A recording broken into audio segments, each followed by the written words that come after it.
rezone project of the Hyde Mine property, 240 acres. Sorry, is there a way to quiet that down? It's really hard in this room. I understand. Yeah. Okay, What's so your name? my name is Laura Martin-Hagan. I work for ESM Consulting Engineers. I'm a civil engineer. And this is Bill Campbell, Brett Morris, and Nolan Campbell, and they represent Palmer Coking Coal. So that's who we are, and then we're here to have this community meeting with you to go over the proposed rezone. So, there's a sign-in sheet in the back, and if you haven't had a chance to sign, you can do so at the end. You can also submit comments, you can ask me questions, that's what this meeting's for.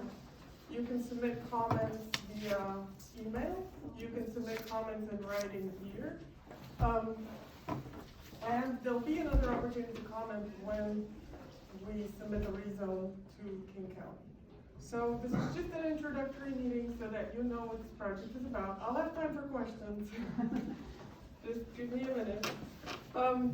What I want to tell you a bit, and I won't be longer than 5 minutes, I promise. I just want to tell you a bit about the property, and then you can all raise your hands one at a time and ask me questions or give me your comments. Sound good? Okay, so this is the 240 acre property that we're discussing. The neighbor right here is Franklin Ridge, that's 110 acres. And there is 24.5 acres on the property that's already fully permitted for mining. So the purpose of this is to rezone the remaining area for mining, which is 215.5 acres. 24.5 acres of the property is already permitted. So, the property has been logged over the years. It's been replanted over the years.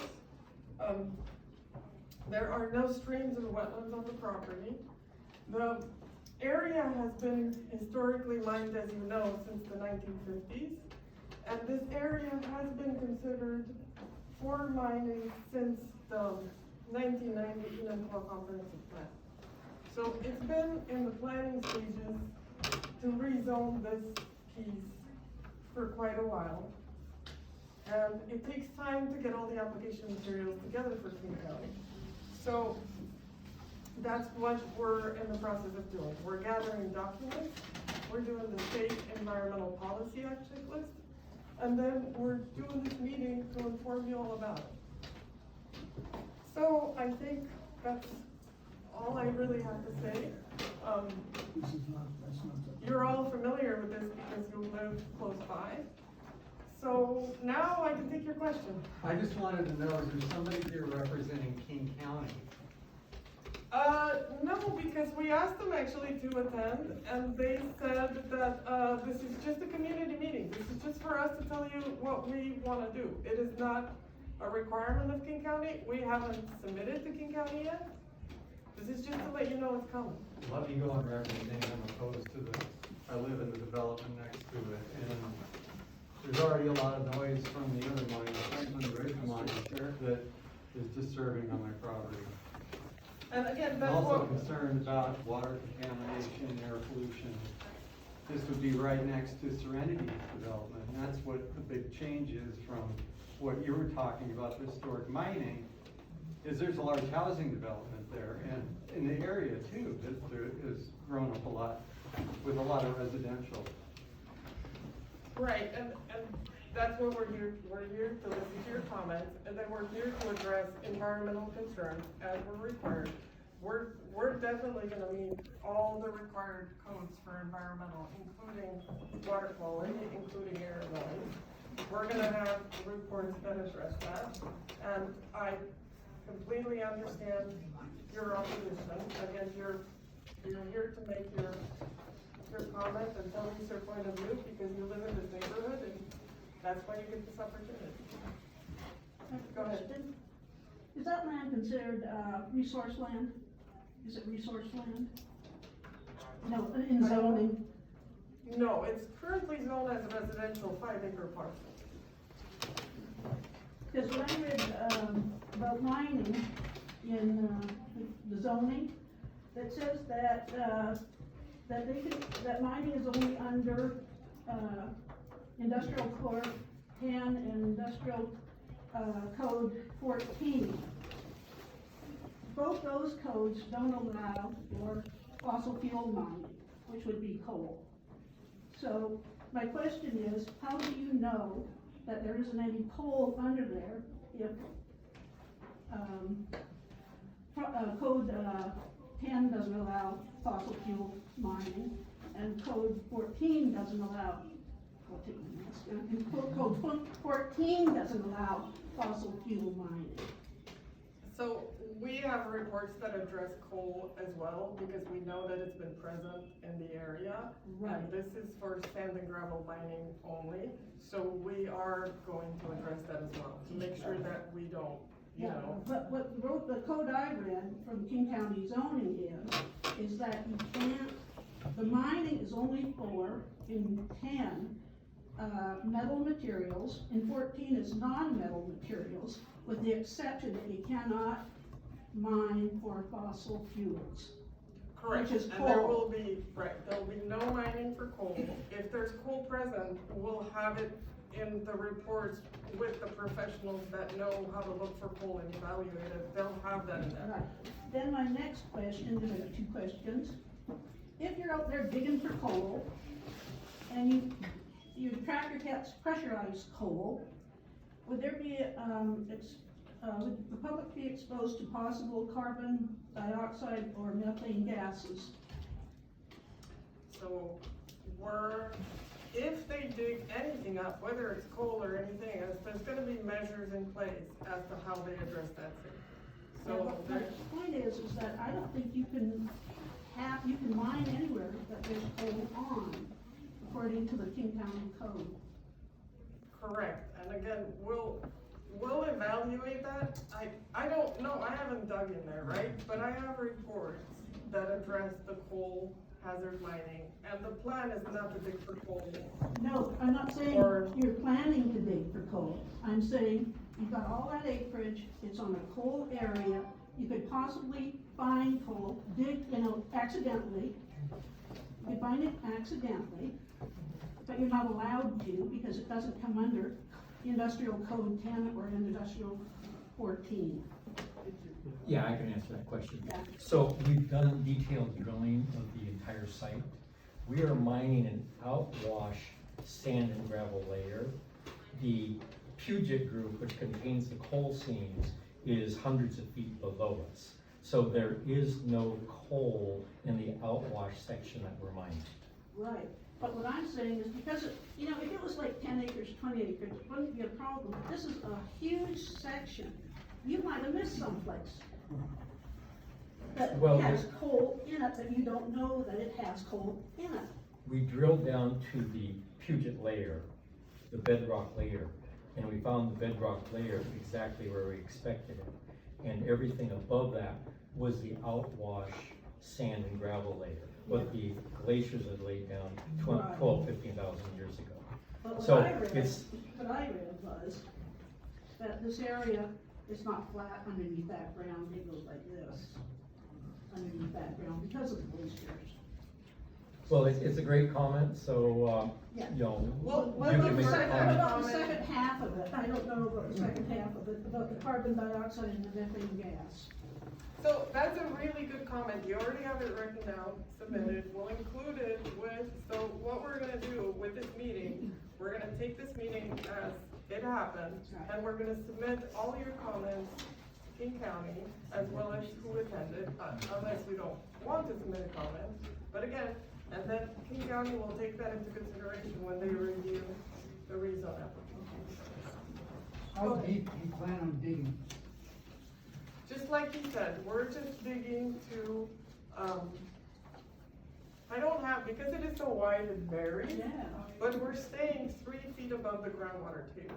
So we are not digging anywhere near groundwater, we're just staying into the superficial layers of sand and gravel. 3 feet sounds pretty close. Yeah, it does. Well, it's, Pretty porous gravelly surface. it's not, it's, right now, what we're gonna intend to dig is the elevation 720. So again, it's not whether it's close or far, is it meets county requirements for, you know, appropriate application. We're not digging everywhere to that exact depth. That's just what our parameters are. You happen to know how deep they are out there now? The pits that's there now? They're at about the 720 feet level.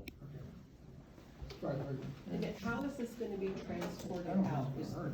Is it only on the Enumclaw Franklin Road? Is that the only way in and out of? Yeah, I would say that same way that the current mining trucks go, that'd be the same way that, you know, it would be transported in the same way.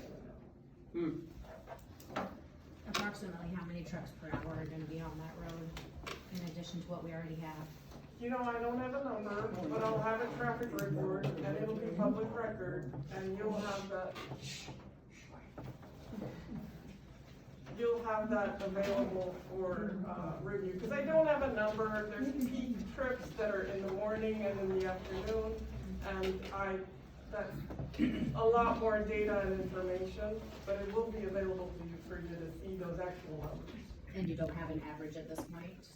I don't have an average, but I know that it'll be phased. So it's not gonna be disturbed all 240 acres at once. So it's gonna be phased and done in parts. I'm sorry, it's gonna be what? Phased? Phased. Okay. So how is this gonna affect the fish lake, which already floods about probably Every half the people in this room? So it shouldn't affect Fish Lake because the mining is gonna happen on the inside, so whatever water falls, because it's really good infiltratable soil, whatever water falls, stormwater falls on the ground, is gonna stay in this area. So it doesn't impact, we've done studies that impact that, you know, part of the property flows in that direction, the other part comes this way. A So- lot of it comes south into my 20 acres. I 10 acres. I think we're not as concerned with water that falls on the site. We're concerned with water that washes through the site when basically everything from Coal Creek that fills Fish Lake, so everything up in the mountains comes down and then that overflows and on that property. And so that's a lot more than what comes down. I don't see how you can control that. Well, we can because we're essentially creating again, it's gonna be phased, right? So it's not all at once. So for whatever areas that are being mined, it's just gonna be a bathtub that's, you know, to a certain depth. And whatever it rains, it'll just stay in that area. So we're gonna do contained stormwater, we're gonna have a stormwater report that addresses, and we don't anticipate any impacts. to But this. you don't have those holes now and we're still all flooding because of Fish Lake. I believe you, but I cannot control Fish Lake or the other. All I can tell you is that this property right now does not contribute to Fish Lake flooding, and it will not contribute when it's developed. But I do feel for that flooding. I would say bring that up to the county. The county blames the issue on Corps of Engineers, that they're not maintaining Fish Lake. Which County they said it's should. not their problem. They should. And you know what, you can Shouldn't reach out to do. the Corps as well. Go ahead. Is your stormwater gonna be in lined ponds and will it be treated? Or the water So the separators? stormwater will be contain treated it? for water quality. Because it's gonna be phased, most of the mining site is just gonna be plain sand and gravel that sits there.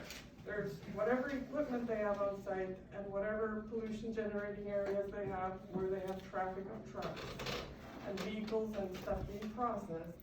For those areas, we're gonna have water quality and, treatment to make sure that it gets cleaned. And then, because it infiltrates so well, that bathtub of the different phases will take care of that. So in the treatment, will it be lined or will it be allowed to absorb into the ground?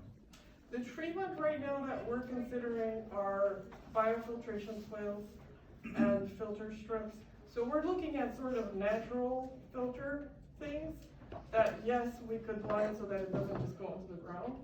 But we're not super specific right now because this is just a rezone. We would still have construction plans for the mining activities. So we're just not going into that detail for each, you know, because we're processing the rezone. You own that mine already? That one's already mining, you own that already? This is under separate ownership. So this is Palmer Coking Coal and this is Green Section 30. So Green Section 30, was owned by Palmer Coking Coal, or the principals of Palmer Coking Coal. When did they, how did that change recently? Okay, so I'm gonna answer your question, but she's raised her hand for a while, so if you speak up, I'm gonna need you to raise your hand. Okay? So your question was about purchasing, correct? Like, they purchased, Ownership. A change in ownership. Just trying to To answer that question. The Green Section 30 property had historically been owned by Palmer, and it had been mined for silica sand starting in the 1950s. That property was sold to a non-Palmer principal, Jack Morris, in 1973, and then it went into the ownership of several of his sons who are associated with Palmer. But it's not been part of our company since 1973. But then, the Morris brothers bought Interwest. Back, was it 2012, 2014? Well, if you want the history of the Green Section 30. Sure. That property, like I said, was part of a surface mine for silica, and it was also leased to King County for mining sand and gravel. That left Palmer's ownership in 1973. A gravel pit was permitted there about 1992-93. That gravel pit was sold to Interwest circa 2007, 2008, and then Interwest conveyed that property back to a new ownership group called Green Section 30 sometime around 2013 or 14, and then that property was rezoned by King County from AR10 to mining in 2016. I could have a couple of those dates slightly off, but it's, in the King County records. But Green Section 30 in 2013 and 2014, who were the owners of Green Section 30? I don't know. I'm gonna break this up, I'm gonna try not to break this up, because this discussion is not about ownership, this is public record. I'm sure we can all find out who owns what. This specific meeting is about rezoning this property. And, all the history of the different ownerships are not, now you had a question, so I'm gonna go with you first. Well, first of all, thanks for having this public meeting. I appreciate the Cumbles being here, and I know that they have done a lot in the community. I really hope that you guys address the groundwater infiltration within that 3 feet that you're gonna get to the groundwater table, that being the outwash sand and gravel that you've named, and using the bioswales and those techniques, so you're using natural groundwater infiltration to purify the water. My concern is cumulative impacts, keyword being cumulative, of the surrounding area and how this fits into those impacts with the groundwater hydrology, as you've already addressed, flowing towards the Green River. And this being a river that is subject to the Threatened and Endangered Species Act of Washington State for the salmon populations. And this is the lowest portion on the Green River that has colder water entering it. So for threatened and endangered salmon species, temperature in the Green River is the #1 threat to their population. And so I would really need you guys to address how your water is going to be moving off-site underground, so groundwater hydrology, impacting that river, because those salmon are subject to Threatened and Endangered Species Act, as well as the Bolt decision, in that the tribes of this region own half of those salmon. So please address that in your permit. Yeah, so when we, just to answer the comment, when we submit, we'll have a variety of reports, and look for the stormwater report, the technical information report, and it should address downstream impacts to and impacted water bodies. They're called 303D water, but they should address those impacts that exactly you're talking about, as well as hydrogeologic reports, which will address the underground. If I could just add something, just to, address your concerns, the you know, today, when rain falls on the surface, like in the summer, the groundwater has such a, you know, it's, I mean, the ground, the subsurface ground, you know, is so of a same temperature, I don't know what it is, 45, 50 degrees, as that water passes through it, the water is cooled to the temperature of the ground. And I'm not a scientist, but somebody could probably tell you, if you drill down 150 feet, what the temperature of that water would be. In fact, people with water wells could probably discern as they pump that water out of the well. It tends to not be warm, it tends to be cold. But it's a good comment, and we'll certainly address it. It is a Very good comment. question. Yeah, Okay, so, thank you. Hi there. I got kind of a 6-minute thing and some questions in it, so. I'm Steve Lang, I'm a can current, you turn this down for a minute, because I hear that more than I hear that. I'll try. I'm Steve Lang, I'm a current Black Diamond resident, and I agree and show a lot of concern with potential hydrology impacts, well and aquifer impacts, and you haven't pointed out yet where the Black Diamond Springs or the, what is it called? The watershed is, which is right next door. There's wildlife impact, pollution, traffic, road impacts, which we just heard about. And I'm gonna talk about noise. So Fish Lake and surrounding residential areas enjoy some of the quietest areas in unincorporated King County.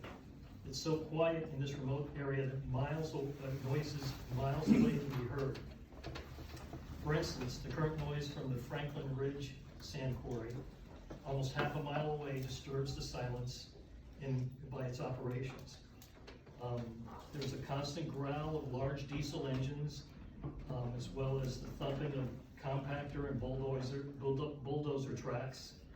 But the loudest noises of all are the constant beeping, okay, of the heavy equipment. Anybody who's been in the area can hear that, and it's incessant. The large banging of heavy truck tailgates as they unload and dump waste material from other places. And of course, the gravel rock crushers are the loudest, especially when they get jammed with rocks. Okay? All this is gonna happen in a new gravel mine.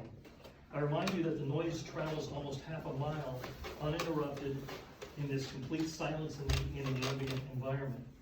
Rezoning will just bring some of these noises closer to a lot of the residents in that area, within 550 feet, or in some of the folks right in their backyards, okay? It'll feel like this noise is right at their doorsteps. Residents are here in that area because it's remote and peaceful and serene, just like Serenityville. I'm concerned about the surrounding parcels affecting and the rezoning of this. It's currently RA5, and therefore any increase in the surrounding noise areas will profoundly and severely disturb the residents. The proposed rezoning is subject to Chapter 12.86 of the King County Code, that's KCC 12.86, and I propose that the noise restrictions in this code not be enough to mitigate the lasting damage to the residents' quality of life, property values, and wildlife habitat. For those not aware, KCC 1286 in this room establishes maximum permissible sound levels for noise from a source and the noise levels to the surrounding receiving properties. The parcel in question is a potential quarry operations that the rezone would allow, would change the noise levels emitted and impact the surrounding parcels significantly. Per code, the maximum permissible sound levels operating from a Zone M mining area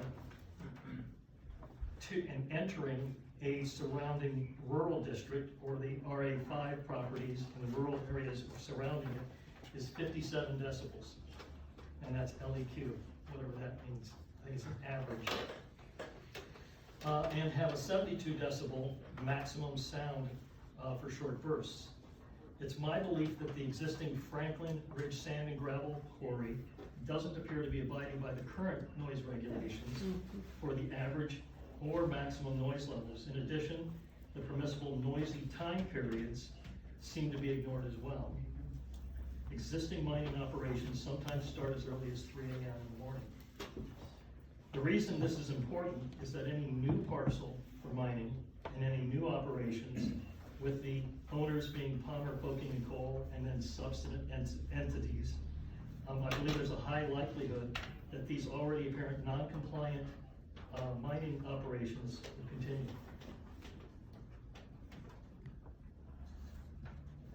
The noise-producing operations, blasting, drilling, hauling, dumping of boulders, crushing operations, loading and hauling of crushed materials, and the constant movement of heavy equipment backing up the beeping that we all hear. I'm asking that any new noise study, I'm asking for a new noise study to baseline the existing ambient noise levels to the south and east of this parcel. The reason for that is that this area is much quieter than just an RA5, okay? This will validate the potential change in the noise impact on any residents in the area. I'm also asking that this study be communicated in advance to surrounding residents and be pre-approved by the DPER. The directive of this study should be to determine the noise impact to the surrounding parcels and those up to a mile from the rezone parcel boundaries. I ask that any mining operations not be conducted in any location on the parcel in question until a comprehensive noise study approved by KCDPER demonstrates that all proposed operations can be conducted in compliance with the permissible sound levels of KCC 1286. Furthermore, if the study shows that noise levels can be compliant and rezoning is approved, I ask that an ongoing noise monitoring program be implemented in which surrounding residents and have input and real-time access to the results, along with ways to report violations and processes where operations are shut down until noise validations are made compliant. Thank you. I'd just like to have those noise levels measured when the leaves are off the trees. So, to address, you said a lot of stuff. It's part of the environmental process that we go through to address all of those things. We will do that to the best that we can comply with King County. They will have comments, we'll go through that process. They will be public records and available to you. So all that for the proposed. For the existing, this property has no control over. I would encourage you to reach out and have noise complaints. If it is indeed that bad at 3 a.m. in the evening, I would encourage you to reach out and place a complaint. If they're violating the noise ordinance, then that's the appropriate thing to do. But again, please consider treating them separately because, they should be accountable for what their mine is doing, and we are accountable for the rezone. So will you have a noise study conducted prior to get a baseline? We have to have an air and noise evaluated as part of the State Environmental Policy Act. So we'll have that done with relevant professionals that do that. So we will have that.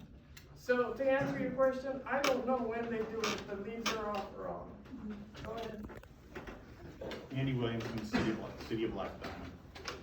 I have a series of questions, and hopefully it's what I do, it's what you do. So I think it would be beneficial if you explain the process to the citizens better where you are at today. So you are applying for a rezone, but this meeting here is clearly a meeting from the developer, the proponent, to the community at wide. So any comments here are to you. They're not to King County. They're not to a board.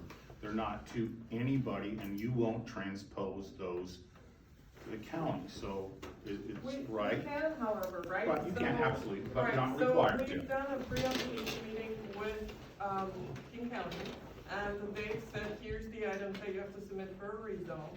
And there was in there a voluntary community meeting. They said you don't have to, but you can if you want to. We even said, do you want to come?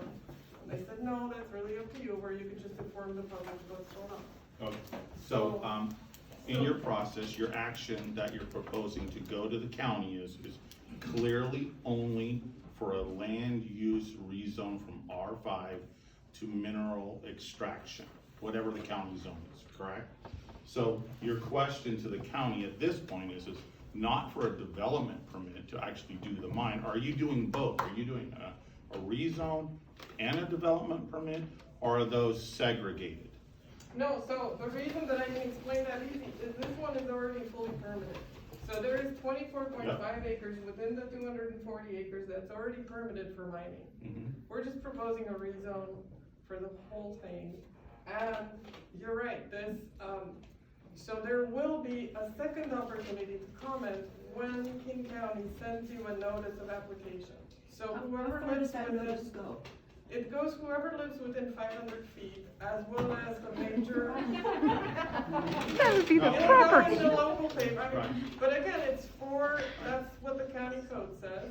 And it also goes to the major jurisdictions. It goes to Department of Fish and Wildlife, Department of Ecology. It goes to all the major. Right, so wait, I'm not done yet, so I still have a couple more questions. So in 2000, you rezoned that section and the city gave you comments of not fueling on site, doing those things. Fish and Wildlife gave you comments. There was a series of comments from other agencies in 2000. Are you incorporating those and moving those forward in your application? No, because it's not, I don't know that that's Okay, the reason. So- In other words, we would get new comments. you're gonna get new comments, We're gonna okay. get new comments. And then, through your development process, which follows after the rezone, right, that's clear, your process, are you going to supply for a DNS, an NDNS, or a full EIS on the project? So we are going to the State Environmental Policy Act, which usually generates a determination of non-significance or a mitigated determination Yep. of non-significance. And it'll be up to King County when they issue their staff report, which one they recommend.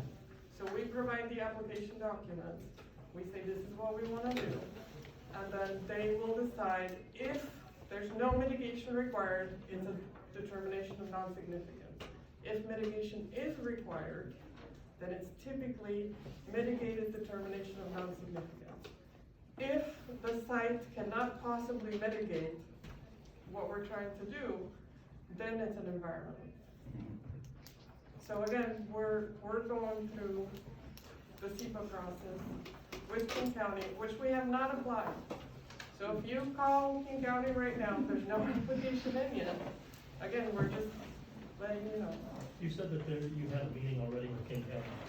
It's called a pre-application meeting. Is there any record of that? There is a record of that with King County, it's public record. Did you have a number that we can look that up under? I don't have a number, Candy, but I would encourage you, again, it's not gonna be, I don't know that it tells you anything other than they have a Can you meeting. tell us the date that you have that? I don't, I have some kind of reference I found on that. It was several years ago. February 5th or January 29th of this year, I believe, something like that. Yeah, somewhere close. I had one final comment. So the city of Blackstone has had Palmer Coke and Coal and a grapple pit within our jurisdictions for a long time. They are compliant with this, all the city's codes and regulations. And, quite frankly, they have been a good partner with the city for our actions. So I just want to make that clear also, so. But we do have a series and we will make comment and we want to be on your, party record for sure. Thank you. Thank you. thank you. You said that it's gonna be in phases, so phases throughout there. What is the span of time of these phases, like from the start to the end? Is this like a 10-year period, or could you answer that? You know, it's hard to answer because, it's based on supply and demand. I think this one's been here 30 years, right? Yes. So. Well, 70 years, if you go back to the 1950s. But only that big since Well, about you 2016. gotta raise your hand, please. Work with me. Okay, so does that answer your question? Not really. Well, I mean, I does the really- permit allow a time? Is there like, this permit says, okay, we're gonna approve this, yay, and then you have, 20 years to work this mine, and then you have to reapply, or it has to be reassessed, or, I mean, it's So just. remember, the rezone doesn't give you the right to mine. So there's a development permit that follows, Okay. and there's certain regulations. So for example, this property will need a permit from Department of Ecology, which expires every so many years and has to be renewed and meet regulations. So there's a more complex process, but I don't know, these mines operate for dozens, tens of years, right? So I don't have a number. It's until it's practical to do so. So, but, again, they're not done all at once, and their permits do have to be renewed regularly and meet current. All right, go ahead. How many years has the current line been active for? Which one? This one 30. All 30 years? And then, 30. like he's saying, it was working before, like, for 70. But it's been active for the last 30 years, it hasn't sat idle for a number of years? Approximately, 93, 94. The operation has changed quite a bit since 2016 in that area, because I live close by, and that's when I started hearing a lot more noise coming from that area. Specifically, like, Does that you answer your said, the question? rock crusher and Not trucks necessarily. and everything. Yeah, I mean, again, these go on, the mining activities go on for years, but this is not, we're not applying for a mining permit today. We're just applying for the rezone for the operation. But that's your intent with this property. They go hand in hand. Correct, but it has to go through so many steps that when it goes, to answer your question, there will be an answer to your question. I just don't have it today. If you look this up, their permit has an expiration date. So how long will they renew it? It's hard to say. As long as there's sand and gravel demand, they'll probably keep operating it. Okay, wait, she's got a question. Yes, we are concerned citizens. We are not scientists. I don't know all about all of these details. However, there was just a World Global Summit in Glasgow, Scotland, which President Biden attended, and I thought that they are all in agreement to phase out coal. That it's dangerous, it pollutes, it kills wildlife, and it, pollutes the water. We have the Green River so close by. I just am very concerned about that. And then I read the article just Wednesday, November 10th in the Courier-Herald, which says that this action would affect homeowners and businesses in Black Diamond, Cumberland, and Enumclaw areas with increased truck traffic and congestion on narrow roads, increases in noise, which has been spoken about, and air pollution, and reduction to the enjoyment of natural resources. So we are 100% against it, for the record. So, there's no intent to mine coal. There's no coal known in that top layer. But you're gonna be using the roads, and you're going to be using the land, and that's gonna affect all the residents in this area. And that's very true, and that is a valid concern. It is a valid We concern. are here to listen to just that. Again, you can. I mean, we're going into 2022, and thousands of people are moving out here, especially in 10 Trails, and I'm sure that they're not looking forward, or they're not knowing about this. They don't have the Enumclaw Courier-Herald, and so they're not reading about this, but they're all moving out here.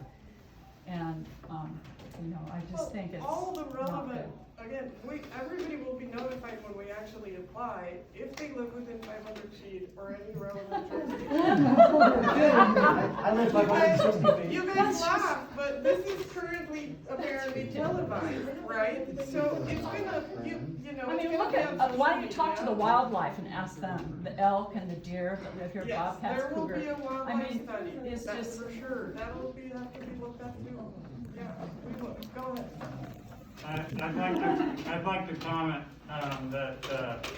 so we've got these developments like 10 Trails, and we've got people moving in, which has been said. I think it's important to recognize that this area is going to continue to grow and that there's a need for sand and gravel resources. So sand and gravel is a component of concrete, asphalt, foundations, the roads we drive on. It is literally everywhere. You cannot do anything without touching these materials. And I can tell you that there are not enough gravel mines to continue to support the development. So it's important to recognize that piece of it. And we're hearing a lot about the environmental impacts, and that's important.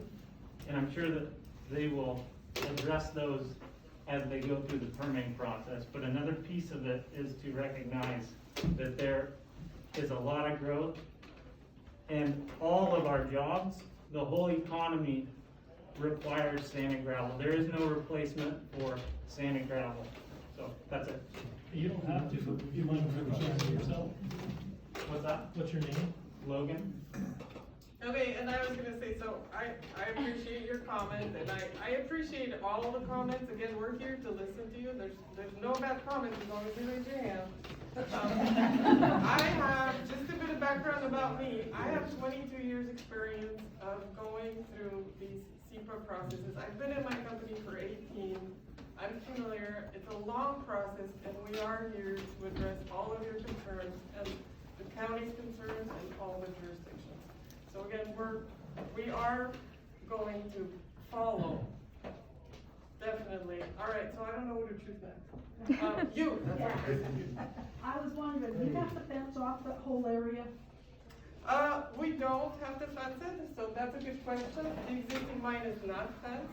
There's gonna be landscaped berms that would be put in to assist with noise and to assist so that you don't see it and to assist with privacy and that I'm kind of thinking more like kids, kids. Yeah, I know, I got some. Go ahead. Exactly where is the Black Diamond watershed? It's a little bit north of that, isn't it? Yeah. Is this property right? Right, I thought that's where it was. Yeah. Across All the right. street. Go ahead. Okay, so to add on to what he said, I don't think anyone here is opposed to the business of the sand and gravel, which I have family that runs an excavation company, so I live next door to an excavator. I've had my driveway done with large rock. I just bought my property, haven't even developed it yet. And I picked this property because it was going to be quiet and out in nature. I don't think anybody has anything against actually mining. I think it's that it's in such close proximity to this neighborhood that it already exists. So it's like, I think if you were just going to develop an area and then people were gonna come in, they wouldn't have a problem. But it's because all this infrastructure for the homes, especially my development, was built and then it's gonna be right next door, I think is the problem that at least I have, and I think a lot of other people do, that it's coming to our area rather than like we're encroaching out to it. Down here? Now, I'm in the Serenity development, so it's like, it borders pretty much within like maybe 100 feet or so of the property. So if they develop that far out. All these sides are either bordered by Yeah. open space or Just east. I think that's why a lot of people have opposition to it, because like there could potentially be other areas that this could be done that wouldn't affect so many neighborhoods that people already live, because there's other rural areas that you could maybe turn into a mile, and not that's right where people already are. That I think at least that's my concern, is like, is there any other areas that you guys could potentially develop that doesn't have neighborhoods already established and that would already disturb, people's quality of life? so, yes, so to answer your question, again, this property has been considered for mining for a really long time, and this rezone has been approached to King County for a really long time. So looking at other properties, is not quite feasible. Well, it's kind of confusing to me then why this neighborhood and stuff was built here when you're already possibly considering putting in a sand and gravel mine. It's like, why was the neighborhood built up if then it was going to possibly affect the people living in it? Well, there's always gonna be more people moving into the area, but again, you know, there is a good amount of space around it, but, okay, go ahead. I'd just like to make a comment that coincides with that. Yes, I'm from the mining industry. I worked for Caterpillar for 20 years, and I recognize the need for these kind of resources. I've used them recently myself to build, to do some concrete. But the concern I have is if you, why did you develop the Franklin Ridge Sand and Gravel and then sell it in 2016? And you had the resources at that time. Why would you sell it if you really needed these resources? So again, I can't speak to purchase and sale of different properties, but I don't know that we should do that right now, because again, we're just talking about this 240 acres. I'd just like to avoid any confusion. Palmer has not owned the Franklin Ridge site since 1973. Not as the company though, Bill, but could you explain the owners of Palmer Coking Coal did own Franklin Ridge Sand and Gravel? No, they didn't. So again, this information's public record. If that's an issue, you know. It's, you know, Robert and David Morris owned Franklin Ridge. Correct. Okay? Now there's a different ownership group. They are also owners of Palmer Coking Coal, correct? Part owners. Part owners, that's, Two different entities. thank you for making the distinction. Either way, this meeting is for rezoning this area. This is already an active mine. This part is also fully permitted to be a mine, but you had a question. I just had a quick question. When did it receive its current zoning? Like, it's zoned 5 acre parcels, right? For RA5. When did it get that zoning? I believe it got that zoning in the Enumclaw Comprehensive Plan in 1990, and in that same plan, the property was noted as a potential mining site. Okay. And then prior to that, what was the zoning? Prior to that, I think it was a G or something, general. I don't know what the prior, I think it was rural. I'm not sure what the pre-1990 zoning was. I was wondering, do you have any idea of how many people or properties are within that 500 feet? Do you have that down? Yes, we do. We have a mailing list, for sure. Okay. We have that down, and we have to provide that to King County, and when we provide that, that's when they issue the mailing. And that's when it would be public record, like how many people? Are we saying that again? There's also a notice posted, so there's a notice posted on the property saying, no, you've seen those before, the video signs. And then it'll give you, so again, not just the people that live within 500 feet can comment, anybody can comment. But again, they have to limit it at a number, and that's what they chose. But if you drive by it all the time, you'll see the notice. Well, I wasn't not necessarily interested in the comments, I was wondering how many people would be notified. So it's more the notification than the comment. You can't So I don't comment if have you're not the notified. exact number, but it's whoever lives within all the outside of that 240 acres. 500 feet. Plus all the governing agencies. So it's a good amount of people. Go ahead. Okay. I was wondering about the power lines that were going through there. How close can you get to the power lines? So they're in an easement, so it's Right. PCC energy power lines, they're in an easement. Are you gonna be still continue to stay north of them then? So the intent is they can go around them when they mine. That's not an issue, because they just have an easement. They just have to have, access to be able to maintain the towers. Now, there's also an option in the easement language that they could be relocated if needed. But that's not, right now the intent is not to move them, but they could be moved, that's written in it. So I realize that you guys are voluntarily doing this public meeting at this point. The permit's not put in, obviously, for the mining, it's just a rezone.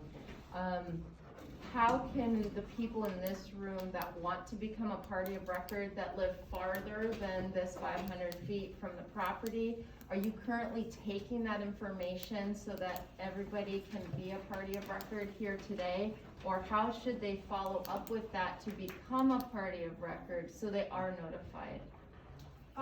So there'll be many ways, right? I'm sure that it'll be in the paper, it might be on, so when the notice of application goes out, again, there'll be a sign, there'll be, the comments will go out.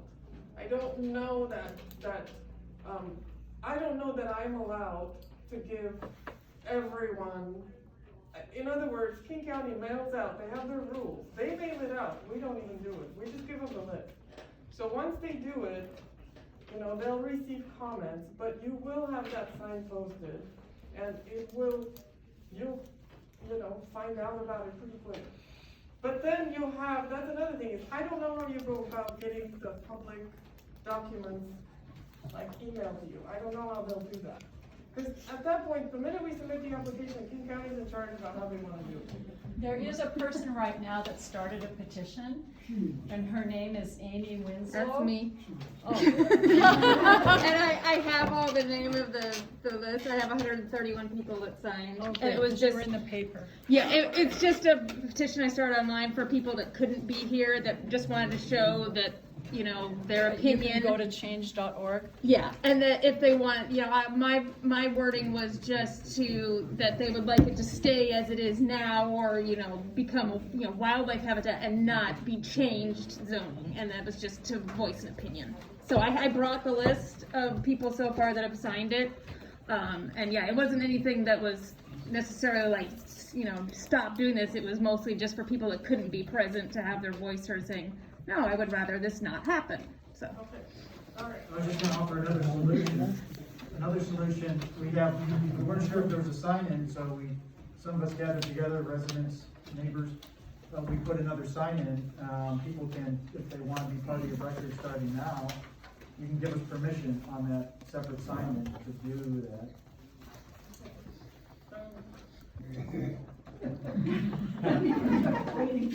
Sorry. All right. Obviously, if you're gonna apply for this permit for rezoning, you eventually are gonna apply for a permit to mine the gravel pit. So you obviously give us some thought ahead of time, so how are you gonna transport it? I mean, are you gonna use the Franklin Road? Yes. Oh.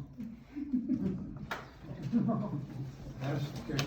And again, traffic is part of what we have to address as part of the state environmental code. So we'll address that too. You had a question back, do you still have it? I mean, it was around the sign-in list notification and including us in that. Since this is a voluntary meeting, again, all I know is what I have to submit to King County for the zoning. But I'm not opposed to, you know, all of you being notified. I just don't have that in my power to do. As you proceed through this rezoning and then the use permit process, that all gets approved. And once the mining operations have been completed, can you talk about what the next part of the plan is, what has to happen after that, and how you can kind of control what's brought back in to recontour, and how you control the outflow and what runs off of that filter? Yeah, so as part of so again, once the rezone is applied, then there has to be a mining permit that's applied for, right? And that's another step to go through. So as part of, and that's a good question, as part of that permit process, there has to be a reclamation plan. And the ground has to be brought up in a similar, for the purpose of storm drainage patterns and, you know, topography, it has to be brought to look similar to the way it does today. So it would be reforested, it would be replanted, reforested. So as they move from phase to phase, they would restore that area to about the same ground level it was before, and then they would replant it for forest conditions. How do you control what's brought back in for fill to make sure that it's not contaminated soil from an industrial site or whatever? I mean, imagine there's gonna have to be a lot of streams of fill material bringing in to replace what's been taken out over 20 or 30 or 40 years. So we currently have a good amount of topsoil that's gonna be used in the landscape berm. So some of that is gonna be brought in, you know, to replace that. And then Franklin Ridge does that now too. I mean, you know, they make sure that the material that's brought in has been tested. So it has to be tested. I mean, I don't know what they do now, no fault, but, all right, go ahead. Yes, the Franklin Road is a very small road, and the traffic they've got on it right now has been deteriorating that road pretty bad. And one of the things, I'm concerned about is the intersection from 169 and Franklin Road. We've had accidents there, our daughter was killed there. There is no way you can make a turn without putting yourself in jeopardy. And you have these big trucks coming through, either going on or going off. You're gonna cause problems. There's been 4 deaths there. 4 deaths at that intersection. And right now, there's a sign up there, I don't know what it says, but there's a weight limit on that sign for trucks. I don't know if you've seen it, have you seen it? There's a sign on that road that has a weight limit Based for on trucks. axles and so forth. Okay, and that's, so again, we'll look at traffic, that's part of what we have to look at for the additional truck trips. And then, we'll get that data. All right.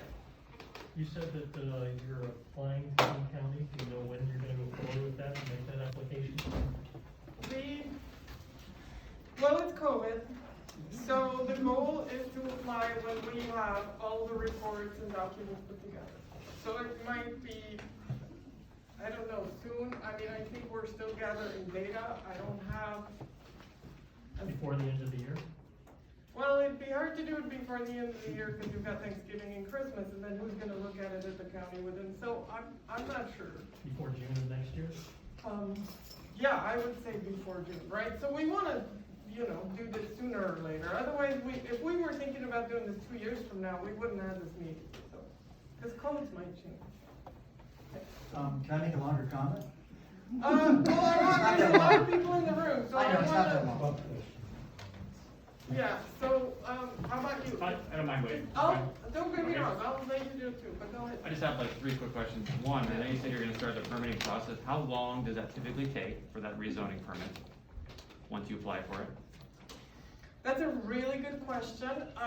We don't do a lot of rezones. We don't necessarily do a lot of, this kind of rezones, right? Like how many sand and gravel mines are there in? So I would say a traditional one is 6 months to a year. Okay.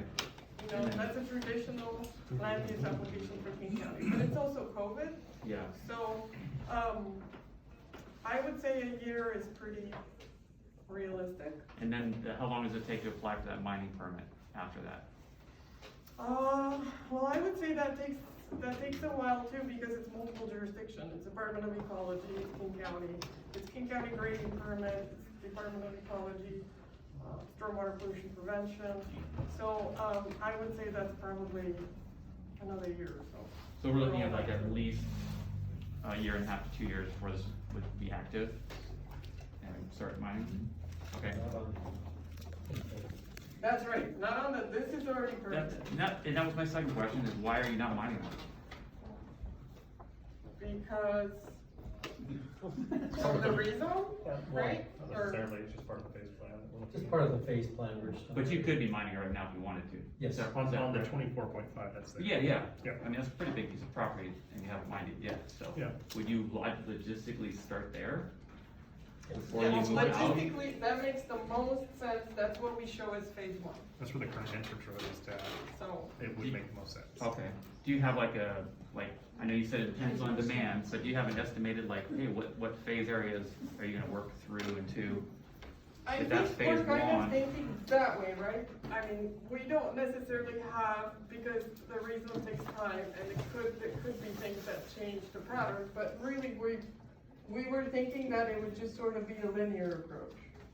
But Okay. I don't, because this is closer to get to than that, right? So it's just easier to get to, less. I'm not sure is that where Franklin Road is right there? I'm not sure. Yeah, this is Franklin Road. Okay. Right along here. Alright, that makes sense, yeah. And my last question, what does like a day look like in the mine? Like, I know I live right by Fish Lake, so I can hear what, what's the place called?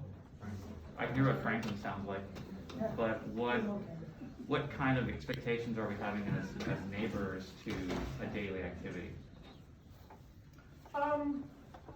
Well, I would say it'd be similar, but to your concerns about them not meeting the noise ordinance. It's because the ambient noise in that area is so quiet that the noise that might be acceptable carries so far. So there's, you know, equipment on site that is operating, right? That is digging and moving, and there's access roads, and then there's a processor, and, you know, so there's equipment on site, and there's staff on site. There's a gate, right, like on the other one. And a day in the mine, and there's operations going on there, and then there's trucks that come in and out every now and then. Is there blasting involved? No, there's no blasting allowed. I don't think there's blasting allowed anywhere in Washington. It's okay. There is where. There's surface plants. Oh. Quarries. Just a real quick comment. I think a lot of the concerns, and it's in general, and I know it seems like everybody, but the issue is, in unincorporated King County, there's been so many developments around of various kinds. And our challenge is, when we talk about noise and some of these other concerns, support enforcement is supposed to follow through for us. In all of King County, there's only 5 support enforcement officers, and how are they gonna get out? We've had some issues from some other local areas already that I won't speak to, but we have contacted support enforcement, and it takes them weeks to get out here, because there's so many things for them to oversee, and that is one of the biggest concerns in a general sense for all of us, because how do we support and enforce some of these rules if they keep breaking them? And we have no vehicle as a public person, or somebody living on my little piece of property where I want it peace and quiet. How do I affect that? Because it's just overwhelming for them to get out and answer all our issues and help us with these concerns, which are valid. And that's why you have so many people asking all these questions of you. Thank you. Hang on, she's got a question. Hi, my name is Stacy. I live real close with my husband and my 3 kids. I'm not a scientist. I'm like everybody else. It sounds like you guys are moving forward with this, and I just ask you, Bill, I'm assuming, and I'm assuming maybe Bill's son, that if you guys just think about all these people, maybe you don't even put in the application. Maybe there's something else you can do with that land that'll make just as much money or just as much good impact for everybody in this environment and this community. Because it's like, I'm not a scientist, I'm sure it's not good for the land, water, and I know it's not good for the animals because I have them walking through my backyard. But I just ask that before you even submit the application, that you think about me, my 3 children, my neighbors, their children, because it's so loud and it's just so disruptive. And I know you've said call them, I've called multiple times. One lady said, we'll call the owner of Franklin, whatever that is. I called him, I talked to whoever that boss guy was directly multiple times. It didn't change. And so I just ask you, Bill, to think about us before you even put it in, because if there's something else you can do with that land, I'm all for it. Like, let's, I don't know, think of an idea. You've done so much stuff for that community in general that I just feel like we don't have to push it into mining. We can do something else with it that it will help the animals, and it'll help me and my family and all these other families, because pretty much we're all on one side, and we just want to live in a peaceful community. There's so much crap going on in the world right now. The last thing we all need to be worried about is a mine coming in and taking over this beautiful land that I know you guys live in the community too. So just think about that. Maybe we'll get lucky and you won't even apply for this. So that's all I'm asking for. Can I piggyback here real quick? But yours is longer, so I Can I just piggyback real quick? That's why I asked what the zoning was, is because obviously, you know, developing it for 20 years, I know what it did in Serenity. It took a long time to sell those lots, and it's not as lucrative. I get it. Mining's way more lucrative. So you guys are moving forward with it. But is there some type of contingency plan? Say you do get a lot of pushback, and by God, maybe they're successful. You know, maybe you change your mind. Is there some sort of contingency plan to scale it back a little bit? I mean, because it is noisy. I mean, everybody knows it's noisy. There's no escaping it. Everybody knows. So is there some sort of secondary plan? Say you find in your heart not to go forward, and they are successful. Is there a dialed back version of what you guys are proposing? Well, the rezone is for the 240 acres, right, for the purposes of that. It's one lot, right? So the purpose of that. Now, the development mining permit, that, you know, but again, right now, we just want to rezone it so that the opportunity for mining is there. And I understand all your points of view. I mean, you live there and it's noisy next to the one it is, and there's accidents, and you have wildlife in your backyards. And we're certainly here to do everything we can as part of the code requirements to basically address those concerns. We're not gonna ignore any of your concerns. We're Is there, really is not. there a contingency, like a secondary plan if this it just happened to not go through? I mean, is there, I mean, I'm sure you guys are smart. I mean, this is a money thing, so it's like, you guys are smart. So it's like, I'm just wondering if is there any type of secondary or some dialed back version of proposed? So, I don't have a dial, I have a plan. I was mostly of- speaking to Phil, but. Right, sorry, but I was gonna say, you gotta also remember that the whole area won't be mined at once. I keep saying that, but again, they're not gonna open this all up, all at once. It's gonna be done in phases, because it can't even be physically done that way. So my scaled version of what you're talking about is just pieces of it. But if you wanna address the contingency plan, I don't. I think the discussion's about the rezone, we should stay on the rezone, that's what we're here to talk about. I meant the rezoning contingency, I don't know. Yeah, I guess- go ahead, 1 second, David. I think it might be beneficial to the public if you would explain the process of the decision-making of your rezone. Is this administration? Is this going in front of the hearing examiner? Does this require a comp plan amendment in front of the full elected body of the King County Council? Could you explain that process? Because I think that might be very beneficial to the citizens here. So specifically the rezone application is a land use process, and it goes to a hearing examiner. So it does go to a neutral third-party judge-like person that reviews the application, verifies that it's compliant with all the necessary codes, listens to all your comments, and then makes a decision whether this rezone is compliant or not. Now, Well, then this is only a recommendation to the King County Council. Right, it goes to This is the a And the King County recommendation, that's right. Council is the decision-making body. That's The right. hearing examiner, as a neutral third party, gives his input to the council for their consideration. That's right. And then you were saying about a comp plan amendment, but I don't know that The, there is. the King County Council, decision is the comp plan amendment. Okay.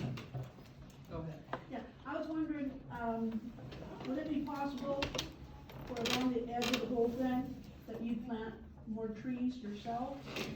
So that the mine's here, but you've got a nice little border of trees all the way around it.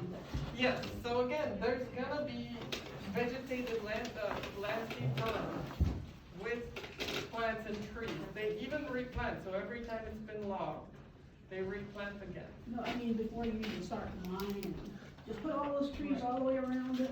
Well, I think there are Okay, some now. okay. Yeah, okay. We've already done that. So, the mine requires I believe it's a 50-foot setback. So within that 50-foot setback of the entire site is planted with Douglas fir trees already. And what other volunteer species have also kind of. Yeah, that'd be good. I'd like to add a question. You guys selected log this entire area last summer, all the way to my property lines. How can you say that there's a setback of 50 feet? So my property line is logged all the way up to property line this last summer.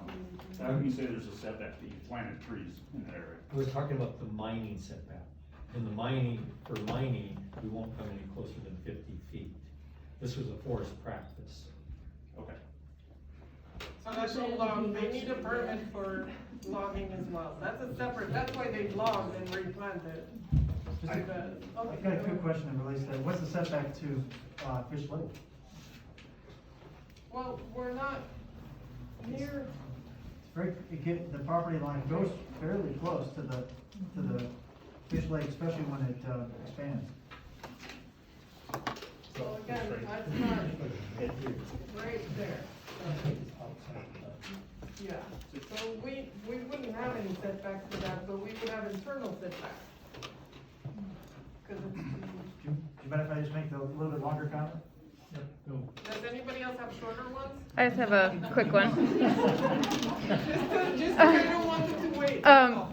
Instead of doing this, have you also like looked into like reaching out to King County about buying the property? Because I know the ones behind my lot and my neighbor's lot are at least in the process, as far as I was told, being added to Deep Lake. Have you guys looked into having them just buy the property from you and then you make money that way, and then also keep the neighborhood happy? Because I know they're adding a lot of areas to try to keep the natural setting and also add to the national park or the parks out there. I didn't know if maybe you had reached out to them, or if you would, after seeing the pushback of, the neighbors, maybe consider that. I'm not aware of any land sale discussions, other than, again, here. Okay. Okay. My name's Tim O'Brien, and my wife and I live in Serenity. We live actually exactly 560 feet from the parcel being requested for a rezone to mining.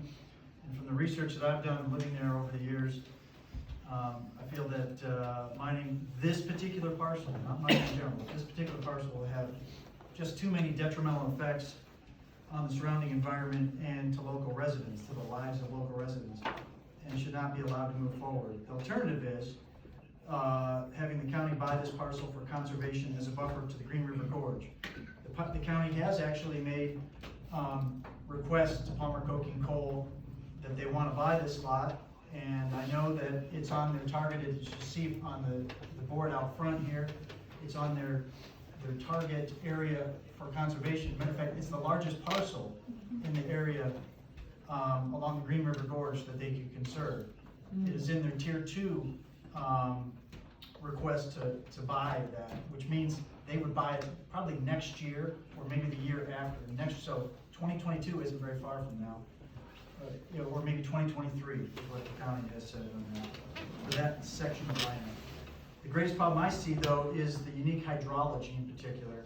The underground streams draining Fish Lake and Deep Lake that pass under this property. This area, they feed the springs. Those passageways, the underground streams feed the springs along the Green River, the Green River Gorge, including the Black Diamond Watershed Springs and the Icy Creek Springs. If you look on that board over there, you'll see the Icicle Creek engineers, which you had commissioned, Palmer Coking Coal commissioned in 2000 to do an area hydrology report. They actually detail where those streams go through that property. There's also a mile-long drainage tunnel that drained the Hyde Mine about 100 years ago. That's near the edge of my property, and that goes all the way to the gorge, and it empties out right inside the property of the Black Diamond Watershed. And that is from the coal mines, when the coal mines underground working struck these underground rivers or underground streams. So the complex hydrology, including these underground streams, the springs, and the unique local strip of very permeable glacial drift soil that Icicle Creek engineers described as vulnerable to surface sources of contamination. So that's their words. In their 2000 report that I just referred to, which is number 0102-007, and including the hydrogeologic evaluation of the general area. That's what they did at that time. Then add the complications of the mine hazards underneath there from the abandoned earth workings, underground mine workings at the intersection of the Jim and McKay coal seams are right there, kind of right below Inglaw Franklin Road, and then south a bit too, as well as the mineral deposits of aluminum oxide metal on that site, which is primarily on the part that they already have a mining zone for, and that makes this site too risky to open a new open pit mine. Underground mine subsidence or collapse could happen as a result of the surface mining, flooding, or a potential earthquake. The summer water table is one thing I'm very concerned about, particularly with the hydrology. It's at about 660 feet, and there's a pond that used to be on this parcel, was recently cut out of this parcel so it could be seen that there's no critical areas or wetlands on the site, like they mentioned, there is no defined wetlands on there. But this particular, it's just adjacent to the border of this property. So I guess there'd be a 50-foot buffer to that. But it's at 660 feet elevation, and that's about the elevation of our wells. So it has the potential to, if anything damages that water table, it has the potential to damage our wells. Maybe they'll go dry, maybe they'll be contaminated. And what we call this site is called the kettles. I've heard this referred several times, this site as being the kettles. It has a unique, big, deep pit that holds water, and sometimes in the winter, the water comes up to a higher level for a winter water table. And since the mining is required to stay above the water table, I guess they want to be at least 3 feet above that. The new mine would not be allowed to dig any lower than that. But the Franklin Ridge mine in 2011, did strike the water table. And, but it was the winter water table. The winter water table is probably closer to 700 feet. And that is, or 780 feet. And that's well above the bottom of these kettles that the site contains. Furthermore, these kettles are a periodic spillway for flooding when Fish Lake overflows. And the surface water goes over this site towards Icy Creek on one side of the property, and then towards the and goes to the Green River Gorge on the other side of the property. So basically fans out.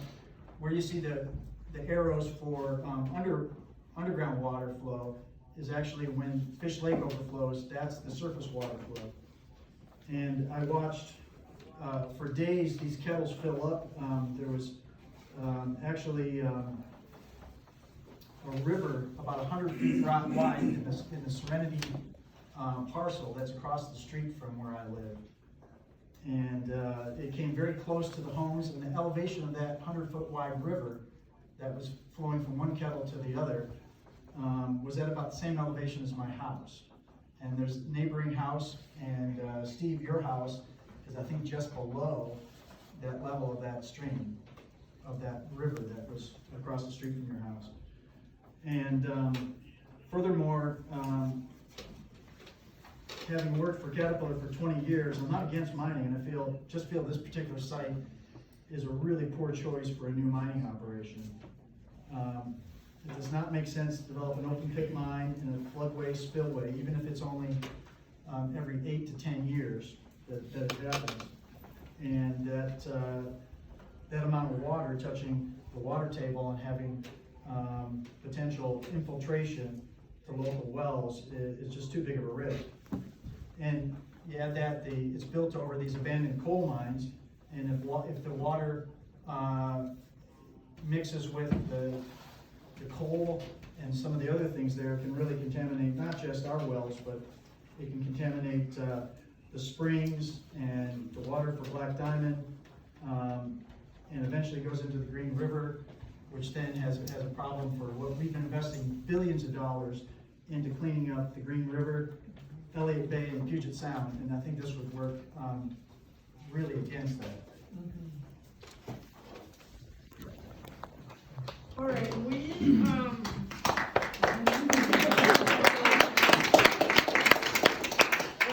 have 5 more minutes. Go ahead. I'd just like to add to what Tim said. My name's Ryan Mallow. I live in this parcel right here. So Fish Lake on the north end of Fish Lake drains into this proposed area when it floods.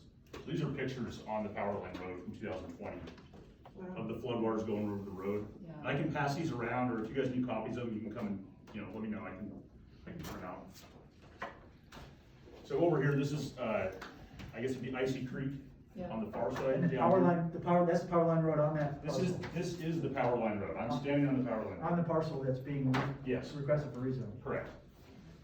So it also has a huge effect on the surrounding neighborhoods. So this is 371st Street, which is underwater about 4 feet in 2020. This is 286th. I live at the end of this street, so this is about 5 or 6 feet of water. I don't think King County understands how much water is in this area when it floods. So this is my neighbor's house, you can notice gate right there. Oh, nice. So this is the Fish Lake parking area, where people park and go fishing. So in order for us to get to work for a week and a half, we had to take a canoe from our front yard all the way across the lake, just to get to work, just to get to and from our homes. So this right here is a GPS map that I took, just so I had a reference point at 4 in the morning as I'm trying to get to work. This is all underwater when it floods. This entire area is underwater when it floods. So it's much bigger than how Fish Lake looks on this map right now. In the wintertime, the lake is triple the size. And it drains over this and into this proposed area. Does Palmer Cook and Cole acknowledge that? Yeah, so I acknowledge that as, you know, the representative of this rezone project, but again, we can't touch Fish Lake nor affect what the Corps does. So I totally But hear your you can affect the concern. natural drainage. I mean, this is other evidence sure. of property damage. Sure. Our proposal definitely will make sure that we don't make that area worse. Again, but I feel for your flooding. We have no control of what the Corps does. That's the water of the state. So when it's flooding, if King County doesn't listen and the Corps doesn't listen, But can't what assist you with do that. on your land has an effect on So the code requires that what I do on this land does not affect us. So we have to make sure of that already. And that's my area of expertise is stormwater. So it's about a square mile of lake that forms on this parcel when that happened in February 2020. I guess my thought is that there's no kind of mitigation that can handle that much water through any site. Well, clearly, Fish Lake impacts this property too, just like it does yours, right? So if it's backing up into No, this it property. doesn't. It doesn't impact it like it does ours because we are the house that's underwater there. So, okay, I apologize. So guys, That's do not you guys perfect. make a lake, just a drainage lake Could you on your dredge own the lake? property, just to correct that? That's an Army, we cannot touch water of the state, right? Not with this proposed development. So I can definitely tell you that our proposal is by no means allowed to make it worse or to have an impact on it. So that'll have to be studied. I was to comment on that. So I think what people are concerned about is, so if you do your studies and find that it does flood in that area on your property, would you perhaps maybe set aside that area for containing the flood and not do any of your mining in that area and maybe create like a stormwater runoff or an area that could absorb that flooding so that it doesn't then redirect somewhere else if you mine that area and then redirect it into the neighborhoods or something? So since that's waters of the state, that's a discussion we'd have to have with Department of Ecology and Army Corps. Because again, you know, existing flooding problems are certainly an issue and you're right. Your flow sound is pretty bad. So you can't just dig a hole and have it as a place for water to go on that property. I don't know if you can or can't. No, but it's your property. But we don't want them to either, because we don't want that contaminated water from the So, I was just gonna ask, so as part of the permitting process after this, you'll have a hydrogeologist do a study, I'm assuming, as well as some civil engineers? Correct. So I'm a civil engineer. I do the part that's above the ground that is stormwater, and a hydrogeologist does the part that's underground together with a geotechnical engineer and all the other specialists. And they evaluate, you know, those elements. I don't know what the Army Corps has done about the lake to date. Or Nothing. Clearly nothing. Nor what King County's doing, but hopefully we'll find out. If it's your job to do that, can we provide you with some videos and photos that will help you make that evaluation on stormwater? No, because I have to follow code, and I have to follow a specific stormwater model that is probably, worse. So we evaluate for the 100-year flood. So that's what we look at. And then FEMA and the Corps looks at the 100-year flood and the 500-year flood. So again, I can't go. Now, you can totally submit these as part of comments. And again, you know, they should do something about all that area being flooded and that property damage. It's just not something I can do as part of this rezone. long do we have to submit comments? So, once the notice of application comes out, I don't know that there's a hard stop as to when you would stop providing comments. So I think it's. So there's an email address on this form that you provided, so we can continue to submit comments.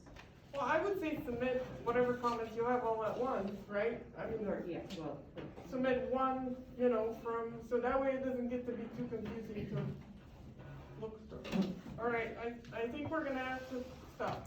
You wanna go on? I just wanted to make one comment, and that you're applying to King County, unincorporated for the permits and everything. But there are affected watersheds of Black Diamond, which is part of Black Diamond City. So how are the two cooperating? So the city said they would provide comments as well. So To King all the County? government- Yeah, okay. So all the governing jurisdictions provide comments to King County as well. Can some people, that are on the Zoom, can they make comments? Not anymore, because I'm sorry, it's 6 o'clock. No, they're laughing at us.